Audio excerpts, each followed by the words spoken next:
Japan built a wall so massive most people on Earth have never heard of it. It is taller than a 4-story building. It runs 400 kilometers. It cost $12 billion. 400 kilometers, New York to Boston and back twice. Every inch of it built by hand. That was 2011. This is today. The wall exists because of what happened on the left.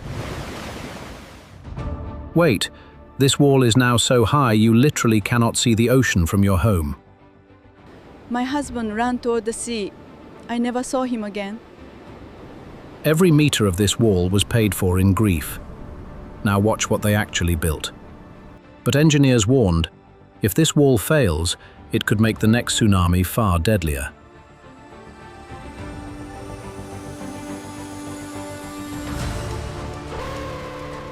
March 11th, 2011. The ocean floor moved 50 meters in 3 minutes. What came next was unstoppable. That rupture displaced 500 cubic kilometers of ocean. The wave crossed Japan in 30 minutes. Not a wave, a moving wall of black water, 40 meters tall. Nothing in its way survived.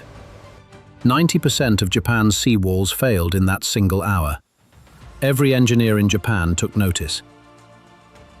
The world's largest breakwater, $1.6 billion, destroyed in seconds. It did not break from the front. Water topped it, eroded the back face, foundation vanished. That is the engineering problem. One mayor, one wall, 3,000 people alive. That village gave Japan its blueprint. Build it taller. Now you might be thinking, how do you design a wall to stop an entire ocean? Here is the brutal truth. This wall was never designed to stop the 2011 scale wave. Here's the crazy part. Most of this wall is underground. Only 14 meters shows. Engineers modeled this wall 200 times in a computer before placing one single stone on the coast. Wall height changes every kilometer. Taller on exposed headlands, lower in sheltered bays. Designed from wave data. 440 separate teams. If even one goes bankrupt mid-build, a gap opens in the wall. Zero tolerance. Before one stone is placed, survey ships drill the seabed. Every section is different below the surface. 3 foundation types: soft clay, dense sand, hard rock. Each requires completely different engineering underneath. First task, demolish the walls that failed. Study every failure mode. Then build the new one bigger. 400 kilometers, measured meter by meter before a single machine starts digging. This step takes months. They cleared an entire coastal pine forest. Erosion matting follows the bulldozer within minutes. Always. The tide gave them 4 hours daily on the seabed. Every single minute was counted. The clay zones cannot even support a bulldozer. The ground is dangerously soft down there. Steel road plates spread the load. The machine floats above the mud. Simple, effective. Crisis over. They are building the foundation 25 meters below sea level, in the active surf zone, right now. Divers guide 5-ton boulders into position underwater, in the same ocean that just destroyed the coast. Engineers check the underwater progress by sonar. They cannot see it. They must trust the data completely. Between boulders and fill sits a filter layer. Miss it, the wall slowly bleeds away. After weeks underwater, the rubble mound breaks the sea surface. Watch what comes next. That geotextile membrane stops fine soil particles migrating into the rubble. It works silently forever. An uncompacted mound settles unevenly. A settling foundation tilts the wall. Every roller pass is preventing failure. A 1 to 1 in 5 slope angle exactly. Steeper and boulders slide. Flatter and waves will not break on it. A platform is rising inside the ocean, from nothing. Now the real wall construction begins above. Sheet piles driven 10 meters into the ocean floor just to protect the wall toe. Z-profile interlocks. That connection transfers shear forces between every pile in the wall. Critical detail. That steel wall fights the retreating wave, not the arriving one. Backwash scour is what destroys foundations. One buried boulder deflects a 12-meter pile sideways. The entire alignment is now destroyed. Pre-drill the boulder first. Crush it. Then the pile drives straight through the cleared hole. Clean. The wave going back out is more dangerous than arriving. Backwash vacuum pulls the foundation sand out. 30 dump trucks running 16-hour shifts non-stop. One breakdown stalls the whole compaction cycle. 300mm lifts, no more, no less. Too thick and the compactor never reaches the bottom of it. Inside every seawall body, geotextile reinforcement layers, like rebar in concrete, but for compacted fill. 98% proctor density, or the inspector shuts the job down. Every single layer tested here. Press your foot on 98% proctor fill, nothing moves. At 85%, sinks. 300mm per day. 18 months until the first tsunami season with the wall standing. Counting. That clay core is the wall's internal waterproofing. Well-compacted clay stops water permeating through it. One night of heavy rain. 600mm of slope slumped. The entire section is rebuilt from scratch. A drainage pipe network inside the embankment. Cover the slope with geotextile before every rain. Always. The wall hits 10 meters. Thousands of concrete panels are coming. This is the critical part. This wall has sensors embedded inside it. Engineers watch it breathe and settle. Every day, forever. The face must be perfectly flat before any panel goes on. One bump creates a stress concentration. 3 materials, 3 jobs. Grip the seabed, seal against water, carry the structural load. All one wall. If one of these 7-ton panels cracks in the mold, it ruins the entire week's schedule. Every hairpin bar connects the panel to the crown wall. One missing bar breaks everything. Self-compacting concrete flows around every bar. Perfect face. No honeycombing. That surface must resist a tsunami. Wrong slump and the panel face honeycombs. One bad batch fails the whole production run today. Listen to that tap. Solid ring means good concrete. A hollow sound means this panel gets crushed.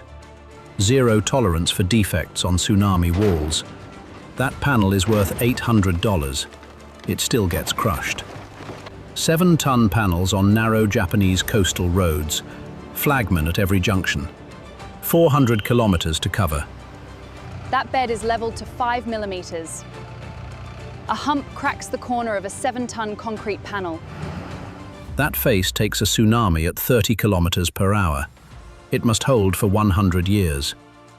400 millimeters lap sounds boring, until you picture a tsunami ripping each panel off the wall. That rubber water stop swells when wet. The bigger the wave, the tighter every joint seals itself. Straight panels on a curved coast. 20-millimeter gaps opening. Water forces through and undermines everything below. 37 unique panel shapes. CNC machined molds. Every gap closes to zero. One curved bay, perfectly sealed. 1 week seals 400 meters, but the 2022 deadline is counting down. 440 teams racing simultaneously. The crown wall nose throws overtopping water back over the seaward side. One detail protects thousands. The crown wall grabs every panel below through hairpin bars. One integrated structure, not individual stacked pieces. Pump boom maxed at 15 meters. If it fails mid-pour, a cold joint forms. wall compromised. 10 degrees from vertical. That single angle throws overtopping water outward instead of crashing inward. Simple genius. The only decoration on 400 kilometers of wall, a stamped wave pattern on the coping. They measure the crown wall height for 5 years after completion. Monitoring never stops. 6 materials. 6 engineering functions. From outside, it just looks grey. It is not. The back matters as much as the front. Back face failure is what killed the old ones. If water tops the wall, it must go somewhere safe. The landward drain is that escape route. 32-ton concrete blocks. Each one must interlock, or the entire armor layer shifts in the first storm. One leg always points upward, catching the next Tetropod above. That interlock absorbs wave energy on impact. They are not placed precisely, they are dropped. They find their own stable position, chaos creating order. The gaps between tetrapods are not a weakness, they are the mechanism. Water flows through, energy dissipates. 1 liter of water completely absorbed. Now imagine that multiplied by 50 million tons of tsunami. There is a formula for this, Van der Meer equation. Input wave energy, output minimum armor weight. 40 tetrapods per day, 400 kilometers of coastline to armor. This yard never stops, day or night. Below the waterline, tetrapods pile up unseen. Sonar shows what no diver can reach at that depth. 3 lines before the wall, rubble mound, sheet pile toe, tetrapod armor. The tsunami exhausts itself first. Every wall section is tested in a wave tank right now, and some results are unexpected. 443 gaps in the wall, each one a death trap if a single floodgate fails to close. Floodgate concrete is twice as thick as normal. This is exactly where tsunami forces concentrate hardest. 70 seconds from alarm to sealed, the only window before the wave hits the coast. A seismic sensor triggers automatic closure. No human needed. Earthquake starts, gate begins closing immediately. 15 millimeters clearance, 50 tons of steel, 40 kilometers per hour coastal wind during installation. 1.5 times design pressure. If one of 14 seals leaks, the gate completely fails. 40 liters per minute through a 2 millimeter gap. Under real tsunami pressure, that gap becomes 20 millimeters. 2 millimeters ground off. Retest. 0 leaks. 3 hours of machining saves a whole town. A driver caught in this gap when the alarm triggers, the gate closes in 70 seconds. A 22-meter steel curtain must seal the river mouth before the tsunami wave arrives at the coast. Stored open at the top. Gravity closes it. Power fails, the gate still comes down. 443 gates, 1 command room, 4 minutes 20 seconds. Japan drills this every March 11th. 400 kilometers of wall. 1 screen. Every gate, every sensor, every alarm. The wall thinks for itself. On cliff sections, there is no beach. The wall goes directly into the rock face. Rock bolts. 2 meters into basalt. 50 kilometers per hour coastal winds during drilling. Wall bolted to mountain. Concrete sprayed at 100 kilometers per hour bonds to rock better than poured. The cliff becomes the wall. The tsunami hits concrete bonded to shotcrete bonded to basalt. 3 materials. 1 integrated face. Nothing moves.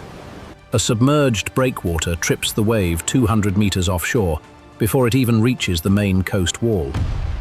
A 60,000-ton box floating in 3-meter swells, being sunk to 63 meters. Watch what happens. The tug loses steerage in 30-knot winds. That 60,000-ton box drifts 8 meters off its mark. The rebuilt Kamaishi breakwater is stronger than the world record it replaced. Always build back stronger. If this panel fails the strength test, the entire week's batch goes to the crusher.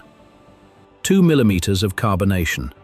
The reinforcement inside will not see sea air for at least 100 years. The independent inspector can fail any section and order demolition. 440 contractors under that pressure constantly. Twice the design load on the gate frame. Engineers watch strain gauges. It holds well. 14 millimeters of differential settlement across 400 kilometers in 2 years, on coastal sandy ground. Exceptional. A 7.4 earthquake strikes. The sensors fire. All 443 gates are now closing simultaneously. 0 cracks, 0 shifted tetrapods, after a real 7.4 earthquake. That result is extraordinary engineering performance. Watch this. The pump is running on the last section. 400 kilometers is almost sealed, almost alive. A helicopter is flying the full 400 kilometers right now. What it photographs will change engineering forever. These staircases are not scenic overlooks. They are emergency evacuation routes designed from crowd flow science. People cycle along the top now, walk dogs, run every morning. The wall became a daily promenade.